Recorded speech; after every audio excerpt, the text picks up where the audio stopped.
ازيكم يا حبايب قلبي؟ عاملين ايه؟ يا رب تكونوا بخير. قبل اي حاجه ما تنسوش تحطوا لايك والشير والسبسكرايب وتفعلوا الجرس عشان يوصل لكم اشعار بكل جديد. اول حاجه يا جماعه، لو انت لسه جديده على القناه او انت لسه جديد على القناه، ما تنساش لايك واشتراك في القناه. خد لك بقى كده لفه سريعه، انا متاكده ان الفيديوهات هتعجبكم او هتعجبك او هتعجبك. فنصلي بقى على النبي ونزيد النبي صلى الله عليه افضل الصلاه والسلام، ونخش على الوصفه على طول. يا ترى معاكي ايه يا ام كريم؟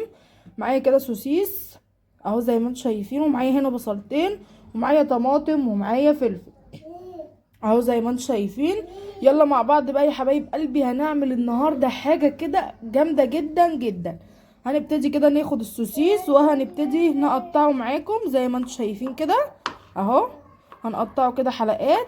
تقدري تستبدلي السوسيس في وصفه النهارده بسجق، تقدري تستبدليها بفراخ، تقدري تستبدليها ببسطرمه او مشكل جبن. يعني اللي انت حابه تحطيه حطيه، يعني دي حاجه حسب الرغبه بتاعتك انت. هنقطع السوسيس زي ما انتم شايفين كده اهو كده.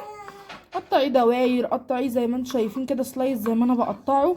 والخضار ده برضو كله يا حبايب قلبي هنقطعه، البصل والحاجات دي كلها هنقطعها.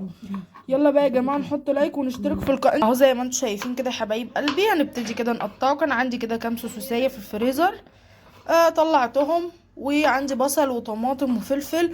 قلت بقى النهارده هعمل اختراع. هتعملي ايه يا ام كريم؟ هنعمل النهارده فطيره عظمه. مش هتتخيلوا انا هعملها بايه. مش هعملها بالجلاش ولا عجين ولا دقيق ولا وجع قلب. اتفرجوا بس على الفيديو للاخر وانتوا هتعرفوا انا هعملها بايه اهو زي ما انتوا شايفين. لو انت بقى وصلتي لحد اللحظه دي حطي كومنت واشتركي في القناه اهو زي ما انتوا شايفين كده. بصوا بقى الجمال والحلاوه، حاجه كده يا جماعه شغل فاخر من الاخر. هقطع كل السوسيس ده زي ما انتم شايفينه، وهنبتدي نحطه في الطبق معاكم اهو. وهقطع معاكم الخضار وهرجع لكم تاني. حبايب قلبي نقطع معاكم البصل اهو، نقطعه كده يا حبايب قلبي جوانح، هنقطعه جوليان، قطعيه تقطيعه اللي تعجبك اهو زي ما انتم شايفين. لايك بقى يا جماعه واشتراك في القناه علشان نكبر بيكم يا احلى عيله في الدنيا اهو زي ما انتم شايفين. النهارده هنعمله بطريقه جميله جدا جدا، وكمان هيبقى احلى من العربيات الشارع. لو انت عايزه تعمليه طبعا في العيش الفينو، بس انا مش هعمله في العيش الفينو. زي ما انا قلت لك تقدري تعمليه بالسجق او بالفراخ او بايه تاني هقول لكم استنى، ومشكل جبن زي ما انتم شايفين. هتجيبي السجق هتعملي فيه نفس الخطوات، بس الفرق اللي انت هتحطيه هتحطي السجق بدل ايه السوسيس. بس السجق هتديله اول حاجه صدمه في الطاسه مع نفسه، وبعد كده هتلاقيه منزل كل الدهون. هتبتدي تضيفي البصل والطماطم وكل حاجه. اقطع البصلايه التانية دي حبايب قلبي وهرجع لكم تاني علشان ما اطولش عليكم وقت الفيديو. شايفين كده حبايب قلبي قطعت البصل، هبتدي احطه في الطبق، وهقطع معاكم الفلفل والطماطم اهو زي ما انتم شايفين كده يا حبايب قلبي. هبتدي اقطع معاكم الطماطم اهو. طبعا غسله كل الخضار ده قبل ما اقطعه معاكم اهو. هنبتدي نقطعها كاننا بنقطع سلطه بالظبط اهو زي ما انتم شايفين. كمان بقى يا جماعه لو كان عندي مشكل جبن كنت حطيت، بس هي اصلا يا جماعه مش محتاجه وصفه النهارده مشكل جبن. تقدري كمان تعملي نفس الكلام ده، بس انت هتستبدلي الطريقه، تحطي ايه تعمليها بالعيش الفينو لو انت حابه يعني، او تحطي جلاش يعني براحتك. لو مش متوفر عندك الحاجه اللي انا جايباها في وصفه النهارده انا هوريها لكم برضو اهو زي ما انتم شايفين. زي ما انتم شايفين كده يا حبايب قلبي قطعت الطماطم، هبتدي انزل بقى فيها في الطبق كده زي ما انتم شايفين اهو كده. طبعا يا جماعه شكرا بجد بجد على الكومنتات الجميله، واي حد اشترك في القناه ونورني شكرا جدا على اشتراكك في القناه، ان القناه عجبتكم. طبعا شكرا جدا من القلب على الكومنتات بتاعتكم اللي بتفرح قلبي.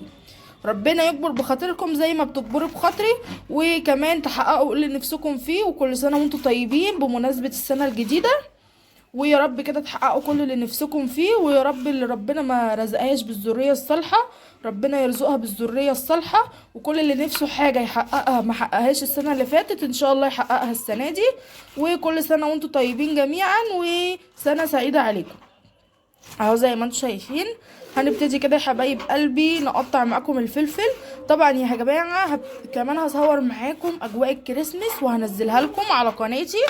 يعني هعمل معاكم يا جماعه شويه شغل جامد جدا، وكمان هصور لكم الشقه بتاعتي في الكريسماس هيبقى شكلها عامل ازاي. طبعا بقى يا جماعه عيد ميلادي يوم راس السنه، عايزاكم كلكم في الكومنتات تكتبوا لي كل سنه وانتم طيبه اهو زي ما انتم شايفين كده يا جماعه. قطعت الفلفل هتفرحني قوي بالكومنتات بتاعتكم. يلا بقى مع بعضينا على ايه، على الطاسه. ما انتوا شايفين كده يا حبايب قلبي، جبت الطاسه او صينيه او اي حاجه عندك، مش شرط بتلزق ما بتلزقش، هي طاسه كل حاجه بتعمل، مفيش حاجه هتقولك عني. هبتدي انزل بالبصل بتاعنا، حطي زيت على سمنه برضو ايه براحتك اهو. زي ما انتوا شايفين هنبتدي ندبل البصل لحد لما يدبل معانا خالص. هنبتدي كده ننزل بالايه التوابل بتاعتنا اللي هي عباره عن ايه، ملح، فلفل اسود، كزبره ناشفه، وكمان كمون، وتحطي معلقه عصير طماطم لو عندك يعني، او معلقه صلصه من العلب الجاهزه. بصوا يا حبايب قلبي زي ما انتم شايفين هنبتدي كده بقى ننزل بالسوسيس بتاعنا بعد ما البصل بتاعنا دبل خالص اهو. انا هعمل بس كام واحد كده، 2، علشان ايه السوسيس بتاعي مش كتير اهو. زي ما انتم شايفين حطوا بقى يا جماعه لايكات بقى ونشترك في القناه علشان نكبر بيكم يا احلى عيله في الدنيا. وكمان يا جماعه كل الدعاوي اللي انا دعيتها لكم دي ان شاء الله يا جماعه تكون من نصيبكم. وقولوا لي بقى كل سنه وانتم طيبه في الكومنتات، مش هنسى اهو. انا هنزله لكم النهارده عشان تقولوا لي مقدما كل سنه وانتم طيبه. انا عامله لكم النهارده الوصفه وهينزل برضو الفيديو النهارده ان شاء الله. كزبره ناشفه زي ما انتم شايفين، وهنحط كمان كمون، حطينا ملح، هننزل بالثوم برضو، ولو عندك بابريكا حطي، بس انا ما عنديش بابريكا. عايزه ابقى انزل اشتري توابل، في حاجات كتيره ناقصاني هبقى انزل اشتري توابل، وان شاء الله ابقى اخدكم معايا جوله كده. هننزل بالفلفل اهو زي ما انتم شايفين، وهننزل بمعلقه صلصه بس مش دلوقتي خالص، لما الكلام ده بقى كله يا جماعه يدبل مع بعض ويحمر السوسيس بتاعنا. وكمان تقدري تحطي خل، نص عصير ليمونه، كل الحاجات دي بتدي طعم ومزازه، بيبقى طعمه جميل جدا جدا اهو. زي ما انتم شايفين ندي كده تقليبه حلوه قوي. لايك يا جماعه بقى، يا جماعه لايك فضلا وليس امرا. طبعا انتوا شايفين الايدين اللي تحت دي صح اهي، بصوا زي ما انتم شايفين كده. طبعا السوسيس بتاعنا احمر، هنبتدي ننزل بمعلقه توم صغيره، مش هنحط توم كتير علشان ايه لو حد معدته تعباه كده يعني، مش هنحط توم كتير، نص معلقه كده اهو. زي ما انتم شايفين اهو كده. هنبتدي ندي تقليبه كويسه جدا، وهننزل بمعلقه من الصلصه اهو. عندي كيس، كان عندي بطرمان بس خلص، فلقيت عندي كيس قلت كويس الف بركه اهو. زي ما انتم شايفين هنبتدي كده يا حبايب قلبي نقلب، وهنبتدي ننزل بالطماطم بتاعتنا وهنقلب ونسيبها بقى براحتها خالص لحد ما الطماطم بتاعتنا دي ايه تدبل بقى معانا. عايزه تغطي عليها نعصر نص ليمونه، تحطي خل برضو ايه، دي حاجه حسب الرغبه بتاعتك انتي. انا بقول لك كل حاجه انا بعملها، لازم اقول لكم كل حاجه انا بعملها. شايفين كده يا حبايب قلبي هبتدي اعصر ليمون، حابه تحطي خل برضو براحتك. يلا بقى مع بعض هي كده استوت دلوقتي يا حبايب قلبي، بق كده او غطا صغير من الخل، وهنديها تقليبه ونروح مع بعض يلا عشان ايه نلفها. شايفين يا حبايب قلبي الحاجه اللي هنلف بيها هي ايه، العيش السوري اهو زي ما انتم شايفين، وهتطلع معانا فطيره. بصوا ما اقولكوش شغل فاخر من الاخر. تحطي كده في كل رغيف معلقتين وهتلفي اهو زي ما انتم شايفين. حابه تحطي جبن مشكل جبن برضو ايه براحتك. هنكتفي على الرغيف ده بس؟ لا، هنجيب رغيف تاني وهنحط الاتنين في بعض علشان ايه الرغيف انتوا عارفين ان هو خفيف، وكمان علشان الحشو بتاعنا ما يخرجش احنا هنحطه على الجنب اللي احنا مقفلين منه اهو. زي ما انتم شايفين هنبتدي نعمل كده. انتوا شايفين كده حبايب قلبي بعد ما حطيته جواه هبتدي برضو اعمل نفس التطبيقه، وهبتدي ارفعه على النار. دي الفطيره بتاعتنا زي ما انا قلتلك. تقدري تحطي بقى مشكل جبن عن الجنب ده او على الوش ده نحطه على النار. يلا بقى مع بعض يا جماعه هنعمل برضو واحد تاني معاكم. يا جماعه نجيب بقى الفطيره بتاعتنا، وحطينا في الطاسه كده حبه زيت او معلقه سمنه، وهنبتدي يا جماعه ننزل بايه بالرغيف بتاعنا او بالفطيره بتاعتنا. بصوا الجمال بقى والحلويات. تقدري كمان تحطي فيها جبن وكمان زيتون. طبعا بتجيب العيش السوري من اي حد بيعمل عيش سوري. احنا عندنا واحد بيبيع عيش سوري هتلاقيه طبعا بيتباع في السوبر ماركت، في المحلات الكبيره، في المولات، في الحتت دي هتجيبيه، لكن احنا عندنا عادي بيتباع في المحلات عادي. وكمان الرغيف مش غالي.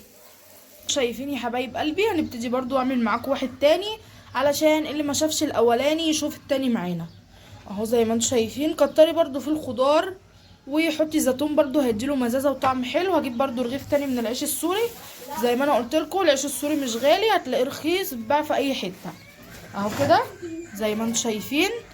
وهبتدي برضو اعمله زي ما انا عملت اهو، زي ما انتم شايفين يا حبايبي.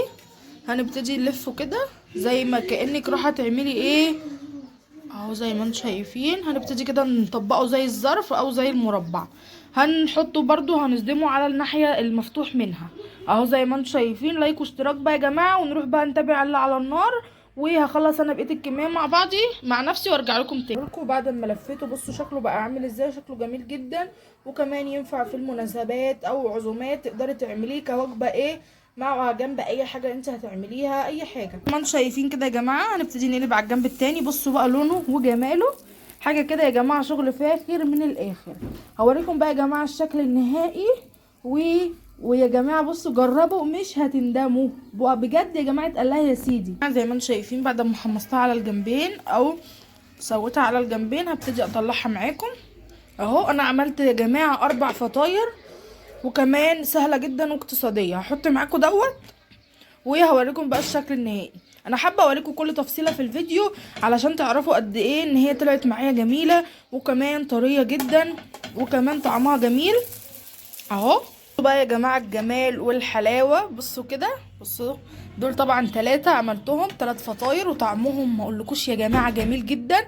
هنبتدي برضو اقطع معاكم دوت واوريكم بقى الحشو من جوه عامل ازاي وشكله كده يا جماعه. بصوا بقى الجمال والحلاوه بصوا مقرمش وطعمه جميل جدا. هنبتدي نقطعه مع بعضينا اهو.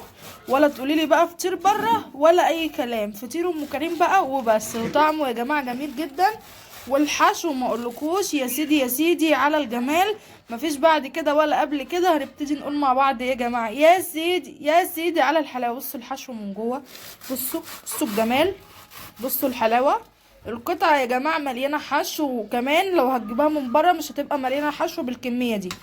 بصوا هوريهولكم بصوا شكله تحفه وكمان طعمه مزيكا يا جماعه. وده الشكل النهائي واشوفكم في فيديو جديد ونقول مع بعض يا جماعه.